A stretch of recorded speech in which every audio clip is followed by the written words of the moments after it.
بسم اللہ الرحمن الرحیم۔ نواز نشریات میں اپنے تمام سننے والوں کو خوش آمدید۔ آج آپ کے سامنے اسکندر اور ارسطو کا واقعہ بیان کیا جا رہا ہے۔ اسکندر ایک بار اپنے استاد ارسطو کے ساتھ گھنے جنگل سے گزر رہے تھے۔ راستے میں ایک بڑا برساتی نالا آ گیا۔ بارش کی وجہ سے نالا طغیانی پر آیا ہوا تھا۔ اب یہ بحث ہونے لگی کہ یہ خطرناک نالا پہلے کون عبور کرے گا۔ اسکندر کا اصرار تھا کہ وہ پہلے جائے گا۔ ارسطو نے اس کی بات مان لی۔ چنانچہ پہلے اسکندر نے نالا عبور کیا، پھر ارسطو نے۔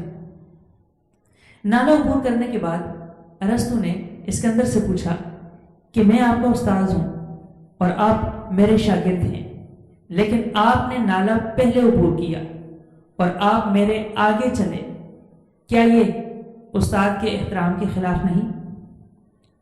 اسکندر نے ادب سے جواب دیا کہ جی نہیں، میں نے اپنا فرض پورا کیا ہے۔ ارسطو رہے گا تو ہزاروں اسکندر تیار ہو جائیں گے، لیکن اسکندر آپ جیسا ایک ارسطو بھی تیار نہیں کر سکتا۔ یہ واقعہ ہمیں بڑوں کے ادب کا درس دیتا ہے۔